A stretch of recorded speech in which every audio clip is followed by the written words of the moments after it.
guys, it's Captain Invisible here, and welcome to another turn of the Tyronian hot seat for Medieval 2 Total War.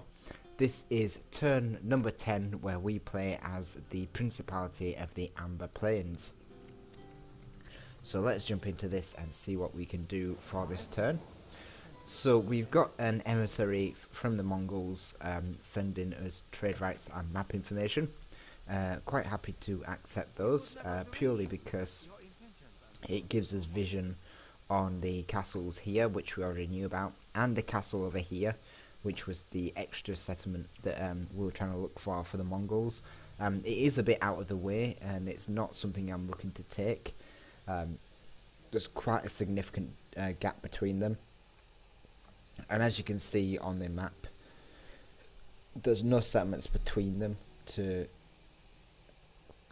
justify the position. You know, if there was a castle here, maybe I could do that, but there's no position, so it's pointless me going that far.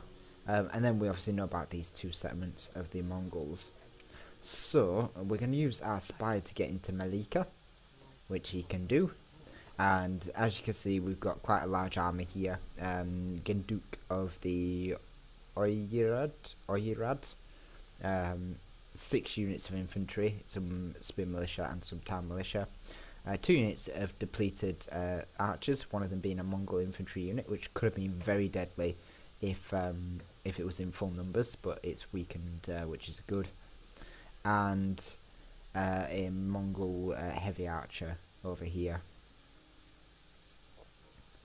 Again, depleted. Again, that could have caused us some problems. So we're gonna move some troops down. We need a fort, so we're gonna build a fort about there.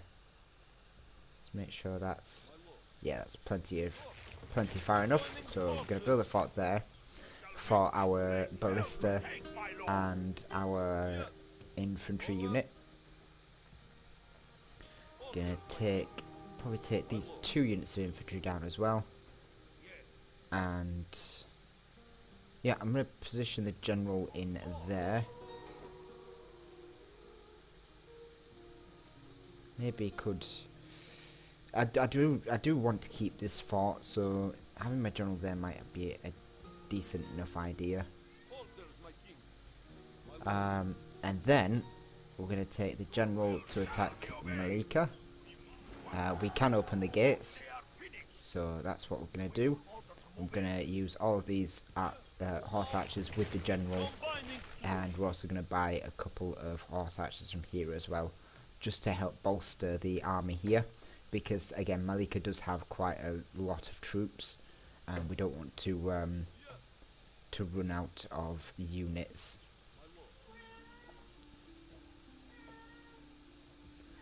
So that should be plenty. So we are going to we're probably just going to try and fight this battle now, get this dealt with, and then we can meddle with what we're going to do over the course of the turn. As I said, there's quite a lot I want to do this turn, so we'll try and get through it as quickly as possible.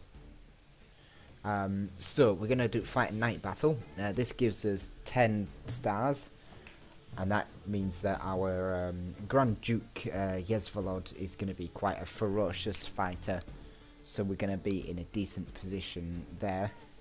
And it doesn't alter the balance of power, so it means that the army of Genduk is still likely to charge out and face us.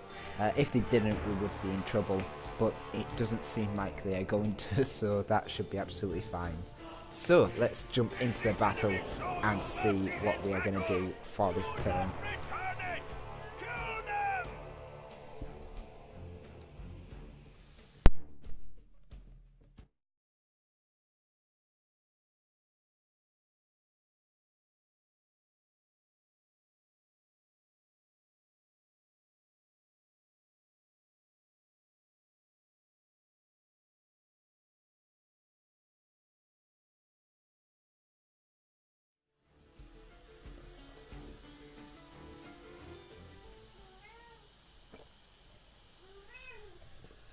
Okay, so we're on the battlefield now. I'll just let you hear the general speech because we haven't heard a general speech yet, and this is a true enemy, not just a rebel. I would see our foes humbled on bended knee, begging for mercy from us. I would see this soon. To Autumn! Excellent. So I'm used to expecting more specific, faction-specific speeches, but yeah, that'll do. A great start to what should hopefully be a decent siege. Decent siege battle. Although it's not really going to end up as a siege. You'll see as the enemy streams out that we're going to have a bit of a. It's going to be definitely be a different form of a siege. Lots of horse archer tactics, which are not my best. I'm not honestly that good with horse archers, but horse archers in general are one of the best forces you can bring in a hot seat. So even a pathetic noob like me can actually use horse archers to some degree of success.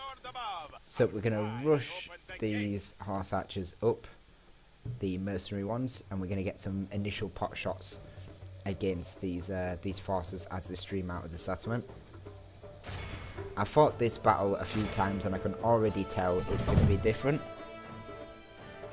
Only because I've got the enemies coming out in a different manner, so it's going to cause some different challenges in this battle.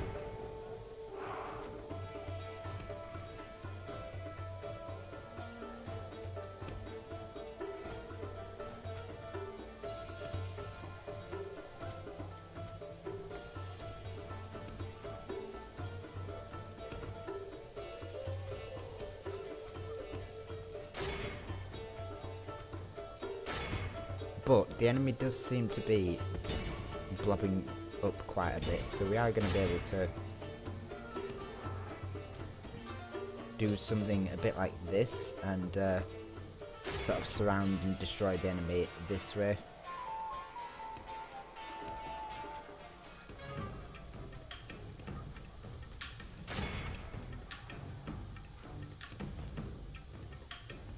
Again, not the best with horse archers, but you can't really go wrong with them. Just have to keep out of the hands of the enemy. And occasionally just take a nice charge.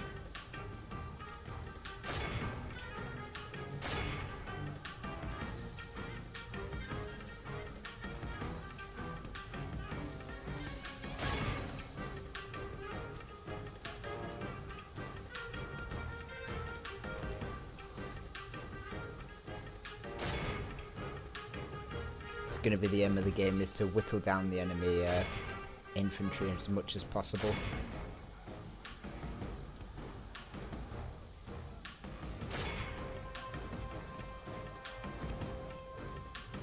I say my micromanagement is already failing me a tiny bit.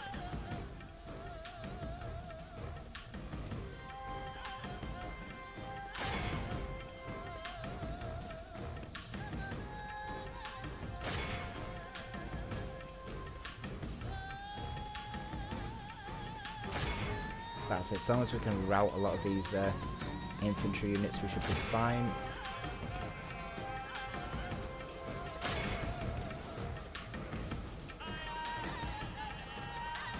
The general's actually doing a good job of drawing off a lot of the enemy infantry as well, blobbing them up so that we can shoot them. And then when we see... Oh, in fact, yeah, that's the general coming out. We don't want to tangle with him just yet.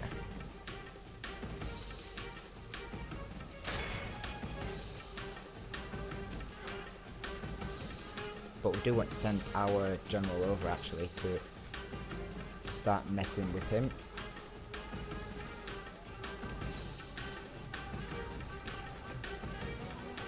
Because I think our general is superior to the enemy's general. You'll be able to see when the enemy general decides to run away from our own general's bodyguard. If he runs away from our general, he classes himself as weaker.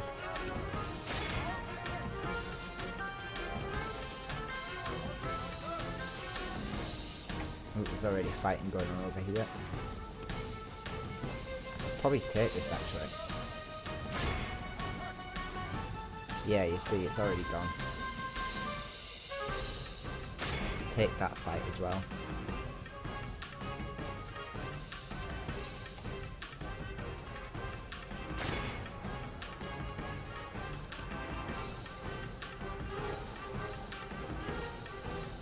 Let's bring our horse hatches in here and see if we can rescue the general a little bit. I don't really want to pull him out, but it's not going to take too many losses, and it means that we can get our horse archers trained on this bodyguard.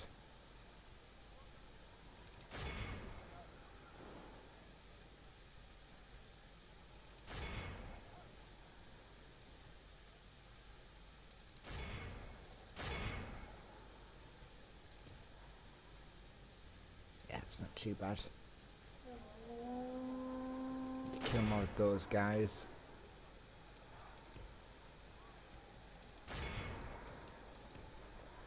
See if we can take these foot archers again. Yeah, losing one or two of these Cossacks is not going to be too bad, because they are fairly weak, but I don't want to lose too many of them.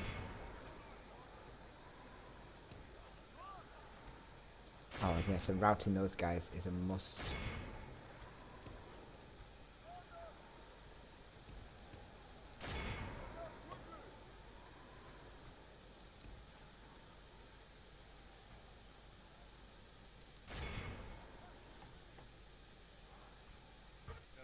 Seems to be swinging in our favor. From such tidings does victory emerge.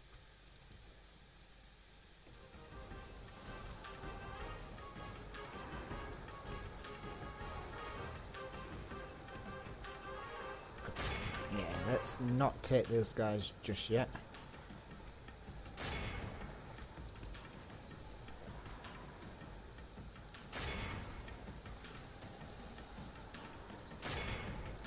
Probably take them now.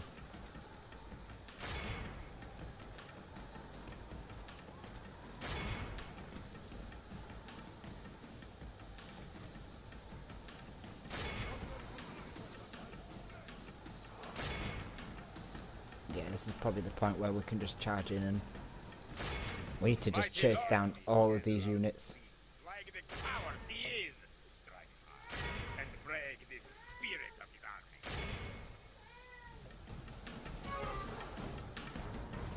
Okay, we need to break those guys and rush through.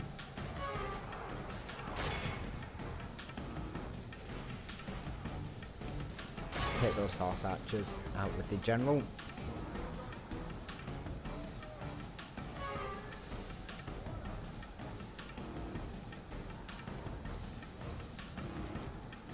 Come on guys, you need to chase them down. This is capture time. This is not, we can't piss around with this. This is if we don't capture them all, or we don't capture as many as possible, what's going to happen is we're going to have an uphill fight against all these troops, because I don't have anything that could stop all these spearmen. So we need to capture as many as possible.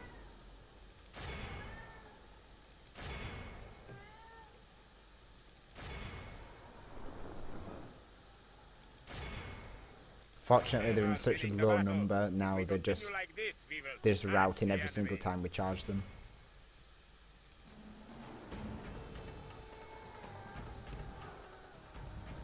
Let's use the mercenaries and let's try and save our Kazakhs. I don't need too many troops in here now, just doing all of this, but let's try to capture them.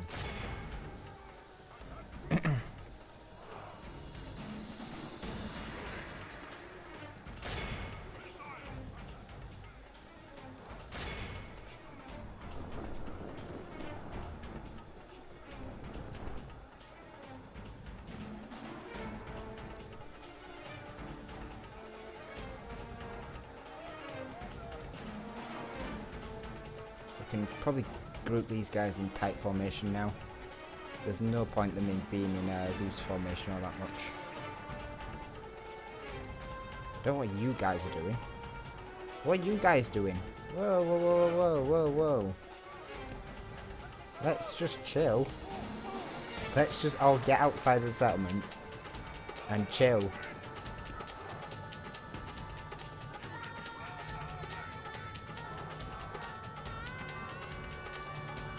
Honestly, settlements are not a thing horse archers really need to be doing. Okay, this isn't half bad. I've done worse battles in this.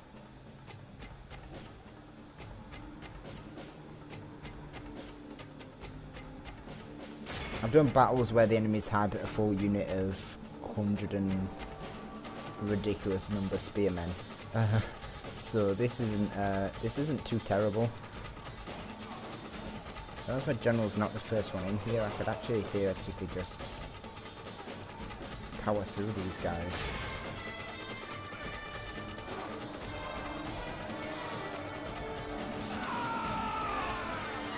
Our men are winning the battle. If we continue like this, we will smash the enemy. My general should be safe. Let's get some of these horse archers in.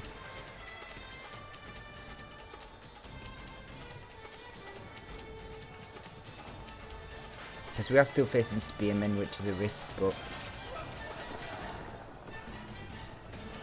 our general's there. So again, as long as he's not in combat, he should be fine.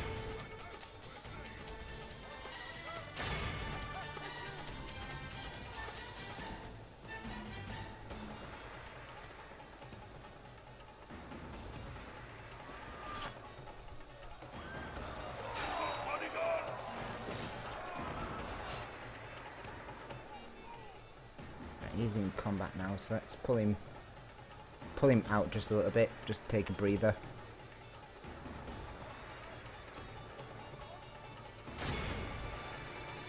Let the horse archers engage, and then engage piecemeal units.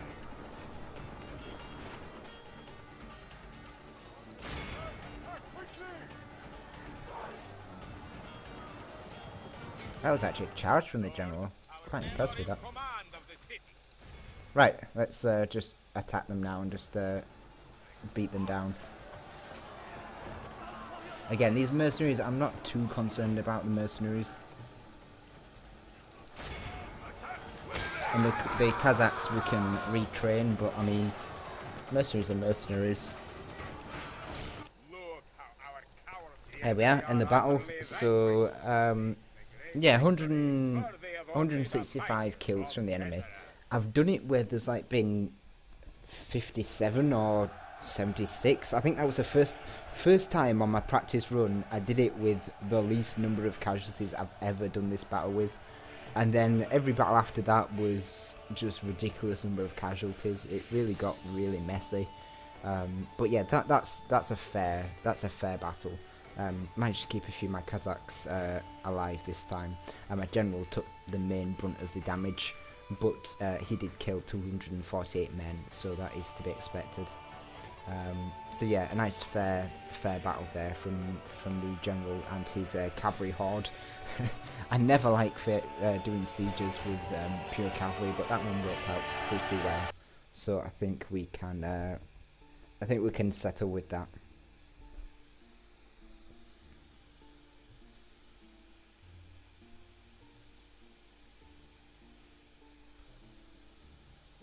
Excellent, so we've captured the family member, so we really do need to execute him. I know it would get us quite a bit of money if we ransomed him, but I really don't want him alive.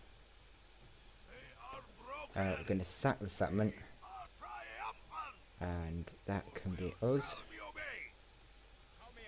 But I am going to... Yeah, I'm going to move this guy here actually.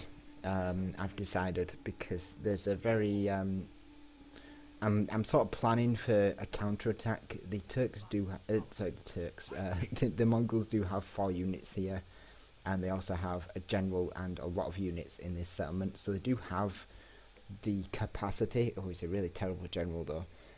They do have the capacity to counterattack Malika and lay siege to it. I could probably deal with any sieging force that attacks that sieges Malika with horse archers alone, but at least if this guy's in support, he can hire. What we can actually do is hire a horse archer unit. I don't know how. It might not reach down actually. I was thinking about hiring a horse archer unit. Oh, in fact, let's not hire a horse archer unit. Let's. They won't go back. That's a shame. What I was thinking of is keeping a horse archer unit back just in case they do siege, and then using that horse archer unit to siege Ronkel, and then breaking the siege of Malika, forcing them to go back to Ronkel, and then forcing a draw out that way. But it's not going to work, I don't think. I don't think this guy's going to be close enough. Any horse archers he hires are not going to be able to get down here quick enough. I don't think. I think they can only get to Malika. And I can't do anything with these ones, so that's fine. We'll wait and see what happens next turn. If they do lay siege to us though, and they do try to use the majority of the army, at least we can destroy the majority of their army, and then use our ballista to try and get into Ronkel if need be. So yeah, that was the main part of the turnover anyway. We're going to move this force down to try and do something with Tannic. So we're going to move it probably as close as we can. About there. And then we're going to form a fort. Not quite close enough, but yeah, we can lay siege with this force. There's no need to use my spy actually here, because we could probably just lay siege to it. I don't think there's an army over here that's going to be able to reinforce in time. We'll get a horse archer unit from here just to bolster our ranks. And that's all my money pretty much gone for this turn. I do want to move these two units down to maybe to form a fort somewhere here actually. Probably here. Because then I want to use this ballista to move down here, position it here, just in case someone takes Isalo. We can counterattack using a small force to deal with any trouble there. We do have the Danish prince here, Danish princess here. Not talking about her life choices. She could very well be a prince in drag, but yeah, we've got the Danish here wanting to do some diplomacy, which is fine. They can do that. And let's check our. Yes, so 2,600 florins should be enough to build our knight stables in Tivador next turn, which is going to mean we can get Boyar sons down here in this area, which is where we're going to be facing the Mongols, and it allows to reinforce Istala if needed, and to send them down here to this Mongolian castle. I think this Mongolian castle will be able to make its own Boyar sons though, and then we can sort of look to maybe push up here towards this rebel settlement and maybe force the Danes into submission, because if the Danes become a problem, they're going to become a big problem on my flank, so dealing with them might actually be quite useful. But yeah, it gives us a stronger military anyway. So now that we've got, in fact, one more thing. Sorry, one more thing before we continue. I need to use my diplomat to find the Valdokian Empire. We're going to give them alliance trade rights, and we'll give them map information, just so they know where our borders are.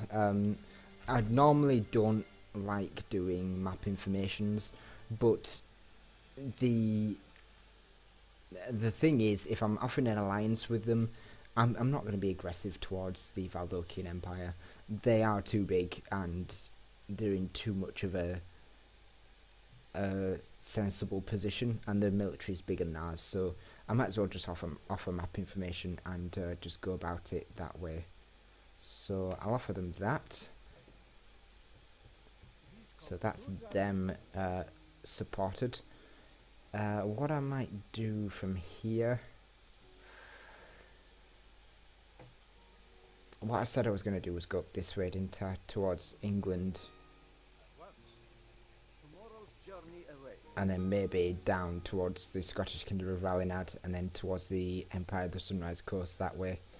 I just want to see what everyone's map information's doing.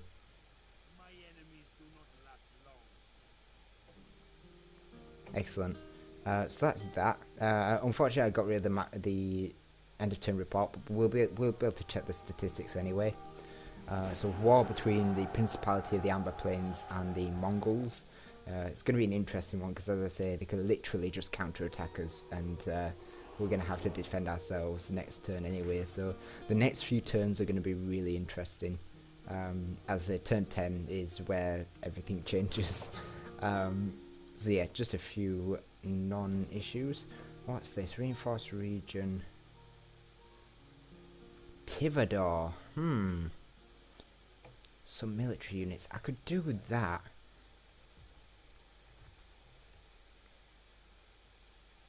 Let's get a peasant as well. I am probably going to be sending some horse archers up to retrain anyway. How many turns does it say we've got? Turns remaining 5 turns. I could do that, I think. Depending on what these guys do. I mean, I could get my spy in there, but otherwise it's not an issue because we've got plenty of troops here. I might take, see, 1, 2, 3, 4, 5. Yeah, because I could keep these guys. So yeah, I could effectively send 5 troops up. How many does it want? Council suggestion increase the forces here by at least 4. Does that mean 5? It probably does. That should be okay. As I say, I could do... I've got infantry coming down here. My ballista here is going to make the difference. So once I've grouped all of these troops, I'll be able to march on Ronkel. But yeah, sending these horse archers back to retrain would be a good idea because they do have chevrons. So that'd be quite nice. Also, I could technically get mercenaries here. And I did see there was another mercenary horseman. So to be honest, I don't need all of these horse archers here. I just need a handful. So yeah, I might send some back to Tivador, and then we can get some more military units through the mission. So that's fine. Statistics wise, human players. So yeah, the Valdokian Empire and the Empire of the Sunrise Coast are still fighting for top. It's going to be a very tough battle. The rest of us are kind of tied down here, as I say. Not really making any massive headway other than Spain sort of increase here, but you know, still doing okay. Military, we are increasing, but still behind a lot of other players who have got quite strong militaries. The Valdokian Empire's military, as you can see, is quite strong, so we are not going to want to touch them too much. They're going to be an issue. Production-wise, again, the Valdokian Empire really shattering the boundaries of the production. We've stayed the same. I really don't know what our production is doing. I don't know how to increase it. Again, I don't even know what it is. So, is it troop? Is it troop building? It might be troop building, but I don't know. So, I can't tell you. Territorial. Well, we've got another settlement, so we are going to be increasing next turn. But we are joint with the Scottish Kingdom of Ralinad, and it looks like the Valdokian Empire and the Holy Empire of the Sunrise Coast have been increasing over the last few turns. Financially, as you can see, the Holy Empire of the Sunrise Coast has just had this thing, this sort of, it almost looks like a stalk, like this giraffe-like neck, and then this little head. It's just completely blitzed us all in the financial department. We are down here with Spain, joining Spain, and just having these Scottish be above us. Again, our money's kind of going as fast as it's coming in as fast as we're spending it. So we usually have about 2,400 florins a turn, which is kind of what this represents. And population, again, we're slowly increasing, sort of keeping up with the Spanish. Looks like the Scottish Kingdom of Ralanad and the Venetians are parallel almost, and it looks like the two empires are clearly empires with their huge population booms. Definitely quite incredible there. Just a quick look at diplomacy. We are now at war with the Mongols, so the Mongols are our enemies, and we will be swiftly destroying at least their settlements over here and over here. Again, I don't want to touch this settlement, but that means we've got the Mongols just building stuff, so we're gonna have to keep an eye on them. I might have to go just to destroy them, but who knows? We'll see. Maybe they'll leave us alone. Maybe they'll leave us alone. Maybe they'll build up and come back to us. Who knows? Let's just see how it goes. First of all. England are now allied with the Holy Empire of the Sunrise Coast. That probably, I think that was their last turn. It certainly makes the diplomacy interesting anyway. And now they're allied with the Spanish Inquisition, which is very interesting, to say the least. Merchant Republic of Venice with the Disciples of Tyrone, both Christian nations allying. And then the Scottish Kingdom of Ralanad and the Valdokian Empire again being allied together. Then a few enemies. The Aztecs are obviously at war with the Holy Empire of the Sunrise Coast, and we are at war with the Mongols. So that is the state of the wars to come. As I say, we've got about 2,600 to play with next turn, so we can have a play around with that. It's probably going to go on these knight stables, just so we can get some decent troops there. And then hopefully next turn, if we do take this Mongol castle next turn, we can use that as a base to build upon as well. Although, to be honest, I don't think I really want to. I only have one unit of infantry there, which is problematic. There is only 3 units in here, though, so maybe. I'm just having this thought that if they block one of the gates, and I use my archers to open that gate, I'm not going to have enough troops to break through that gate defense. And if they put archers on the walls, they'll just shoot me to bits. I think I would feel a lot more comfortable having more infantry. Having peasants. I would feel a lot more comfortable having peasants actually over there. We'll see. I don't know what kind of troops there were over here to recruit, but yeah, we'll see what happens. I'm not.